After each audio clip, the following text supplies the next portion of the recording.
Blogging versus podcasting. Which one is better to grow your business in 2026? That's a great question, and we're going to dive into it today.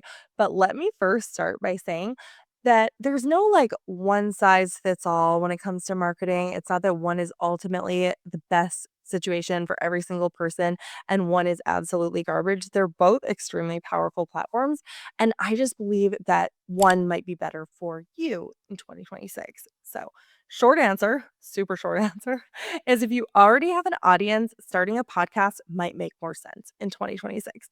If you don't, I would highly recommend starting with a blog.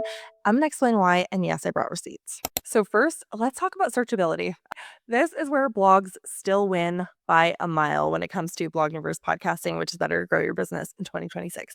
Blogs are built for search. Companies with blogs generate 67% more leads per month than those without. That is a huge statistic. 80% of bloggers report that blogging drives strong marketing results. Individuals who use blogging as a marketing tool are 13 times more likely to achieve a positive return on investment. I'm going to drop all those stats below so you can read it yourself, but that's huge. Literally pause me and back up and listen to that again. Blogs are discoverable for literally years if optimized well.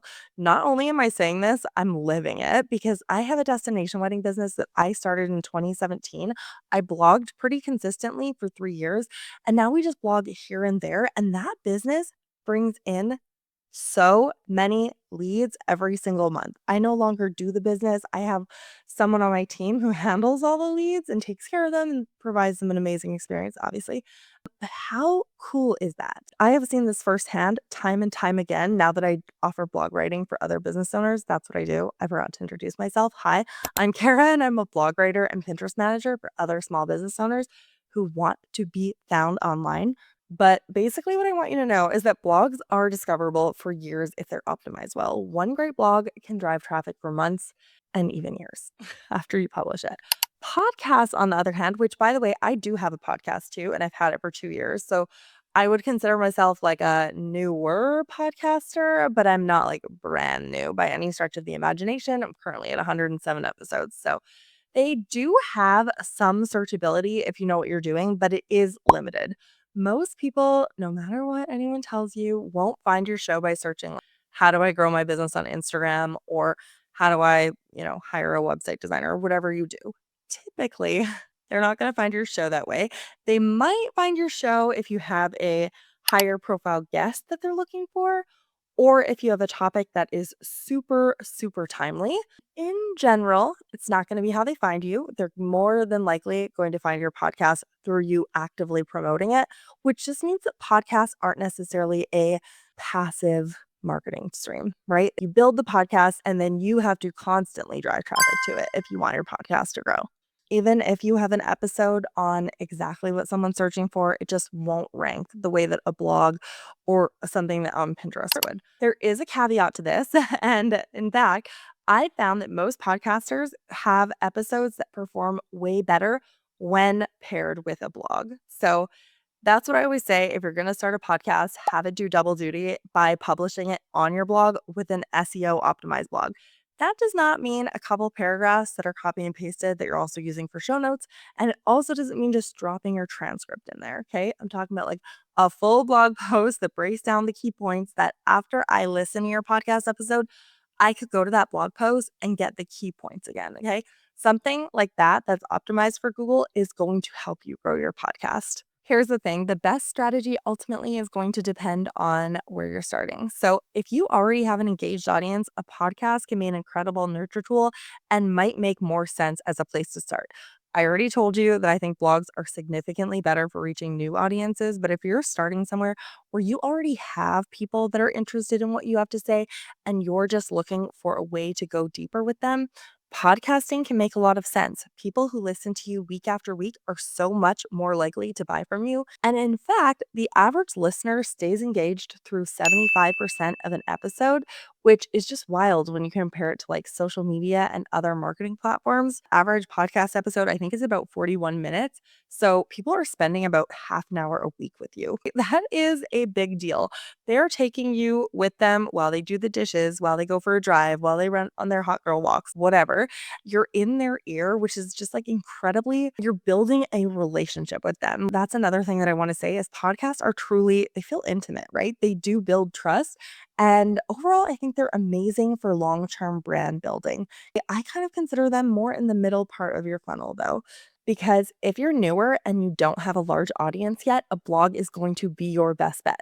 It's way easier to get found by new people through Google and Pinterest, and then they're skimming blogs and maybe like crawling down the rabbit hole of your site versus trying to get someone brand new to listen to a 40-minute episode from someone they've never heard of before. And listen, I've already said this, but I've done both. So I started my podcast at the very, very beginning, like January 2nd or something of 2024. So I'm over 2 years into this now. Like I said, 107 episodes. And I have been blogging for my wedding business since 2017. I started this business in 2020. And I have been blogging for other business owners for almost 6 years now, which is just crazy. Time flies when you're having fun. So I have seen businesses benefit from blogging. And on top of that, I offer another service. This is not turning into a sales pitch, I promise. That was not the intention of this episode. But I also offer a service where I turn people's podcasts into SEO blog posts. So I have seen this work as a true ecosystem. And I just so strongly believe that the best content strategy is layered. I know not everyone will have the capacity or time or resources to do something like this.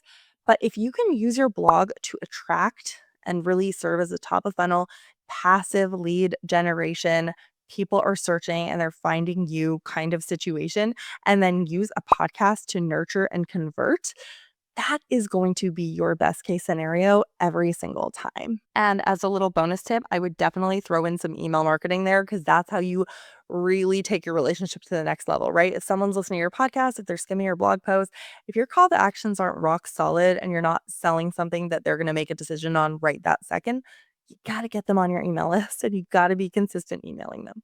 So, just to recap, here's kind of what the data tells us. With blogging, it drives 67% more leads to companies that use blogging. It's used by 90% of marketers as a core content strategy, and it's still one of the best performing evergreen traffic sources in 2026.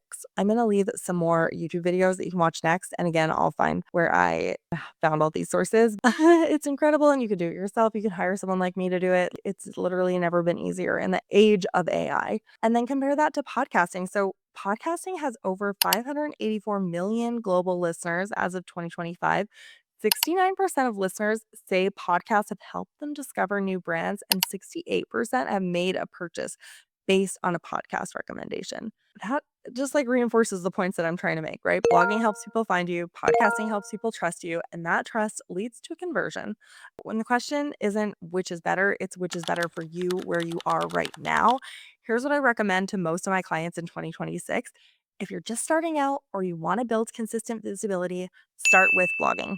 It's literally why I offer done for you blog writing and Pinterest management, because I've seen firsthand how it compounds over time. Plus, then, when you start your podcast, you have a bank of content to choose from. It also takes considerably less time and less money to start a blog, which is a huge reason why I recommend it for brand new business owners, or in not even brand new business owners, just business owners looking for another layer in their marketing. On the other hand, if you're ready to deepen your connection with an existing audience that is already paying attention to you, start a podcast. Just make sure it's part of your bigger strategy. Don't just record and hope for the best. Like, really, you need a system for repurposing and a visibility plan because it is not as searchable as you might think. So, if you're still not sure where to start blogging versus podcasting to grow your business in 2026, send me a DM on Instagram or head to theheroreport.com to learn how we can work together to drive traffic and conversions to your site. I offer weekly done for you blog content, Pinterest marketing to get you found, whether I'm talking about getting you found on your website or your podcast. And like I said, if you're a podcast host, I do also offer SEO optimized blog posts for your episodes so that your show does more than just sit on Apple Podcasts. If this was helpful, like and subscribe for more no fluff content strategy advice, and I'll see you in the next one.